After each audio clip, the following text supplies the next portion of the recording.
कल रात पुलिस ने जिस तरह से झारखंड के छात्रों के साथ बर्बरता की है उसे देखकर कह सकते हैं कि हेमंत सोरेन भारत की राजनीति के नए तानाशाह हैं। नमस्कार, मैं हूं मुकुंद और आप देख रहे हैं जनपद। आज हम बात करेंगे इस आंदोलन से जुड़े उन पहलुओं पर जिसने बात को यहां तक पहुंचने दी।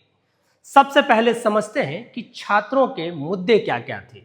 छात्र चाहते थे कि जेएसएससी और सीजीएल को पूरी तरह रद्द किया जाए, अनियमितताओं की सीबीआई जांच हो, परीक्षा परिणाम और प्रक्रिया में अधिक पारदर्शिता आए, गड़बड़ियों के लिए जिम्मेदार लोगों पर कार्रवाई हो, भर्ती परीक्षाओं को समय पर आयोजित किया जाए, साथ ही नियुक्ति की प्रक्रिया में होने वाली देरी को भी रोकने की व्यवस्था हो। रविवार को सरकार और छात्र नेताओं के बीच एक मीटिंग हुई। देवेंद्र महतो गुट के छात्र नेता रविंद्र पासवान ने कहा कि रविवार को मीटिंग हुई, सरकार ने छात्रों के लगभग सभी मांगों पर सहमति जताई है। सरकार ने बैकलॉग 2023 जेपीएससी 2025 परीक्षाओं को रद्द करने पर विचार करने का फैसला किया है। इसके अलावा सरकार ने टीडीपीएल एजेंसी के तरफ से आयोजित होने वाले सभी परीक्षाओं की सीआईडी जांच करने का प्रस्ताव दिया है। सुधारों से जुड़ी सभी प्रस्तावों को सरकार ने स्वीकार कर लिया है। सिर्फ एक दो मुद्दों पर बात नहीं बनी, जैसे कि उम्र की सीमा में छूट। सीजीएल परीक्षाओं को लेकर छात्रों ने सीबीआई जांच की मांग की थी, लेकिन सरकार इसके लिए तैयार नहीं हुई। सरकार ने कहा कि एक सेवानिवृत्त न्यायाधीश की अध्यक्षता में न्यायिक जांच कराई जाएगी और यदि वित्तीय गड़बड़ी के मामले सामने आते हैं तो ईडी को भी जांच में शामिल किया जाएगा। और इसी मुद्दे को लेकर छात्र डटे रहे। छात्र सीबीआई जांच पर अड़े रहे और कहा कि धरना जारी रहेगा। सरकार के मंत्री ने कहा कि छात्रों की उठाई गई 98% मांगों पर सरकार सहमत हो गई है। बाकी 2% यानी कि सीजीएल परीक्षा रद्द करने की मांग इसलिए पूरी नहीं की जा सकी क्योंकि अदालत के आदेश पर हुई परीक्षा, जिसका परिणाम जारी हो चुका है और जिसमें सफल अभ्यर्थी नौकरी कर रहे हैं, उसे सरकार एक तरफा रद्द नहीं कर सकती है। अब सवाल उठता है कि इतनी सहमतियों के बावजूद आंदोलन क्यों नहीं रुका। इसका जवाब है छात्रों की दो प्रमुख मांगों पर अब भी सहमति नहीं बनी।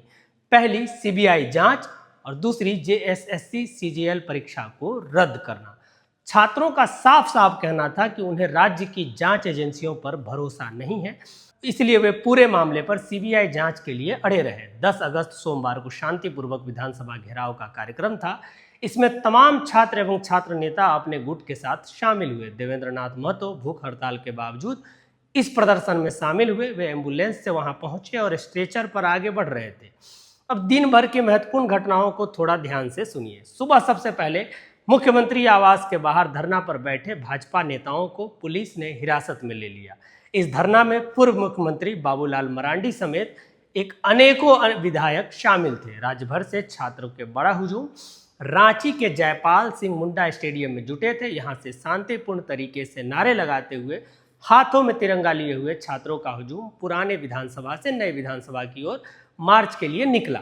विधानसभा मार्ग पर सुरक्षा के कड़े इंतजाम और धारा 163 होने के बावजूद छात्रों ने कई बैरिकेडिंग को तोड़ते हुए, कटीले तारों को तोड़ते हुए आगे बढ़े।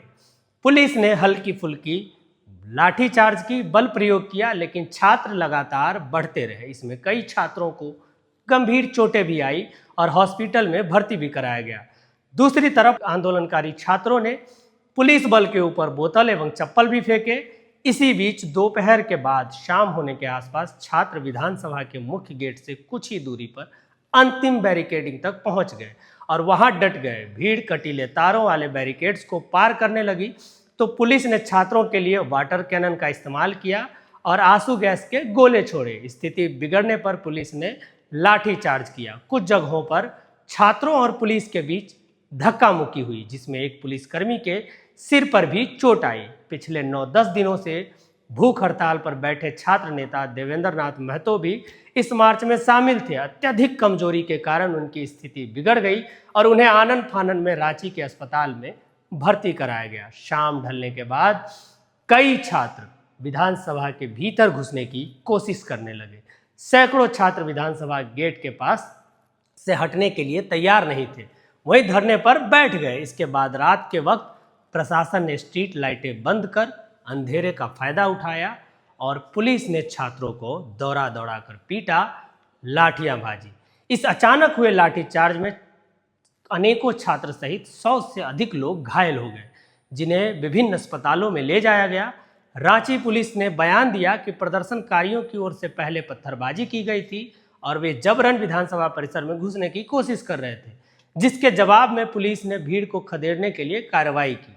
लाठी चार्ज की तस्वीरें सामने आने के बाद देर रात रांची में राजनीतिक माहौल गर्मा गया। बीजेपी ने पुलिसिया कार्रवाई की कड़े शब्दों में निंदा की और इसके विरोध में 11 अगस्त को झारखंड बंद का आधिकारिक ऐलान कर दिया।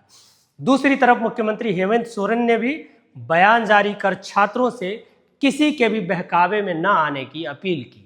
लेकिन सवाल के घेरे में अब भी सबसे पहले हेमंत सोरेन ही हैं कि जब आपके पास राज्य के बच्चों के साथ शांतिपूर्वक 15 दिनों से संवाद करने का अवसर था, तो आपने उनसे ठीक संवाद क्यों नहीं किया और उनकी मांगे मानने में आपको क्या तकलीफ है?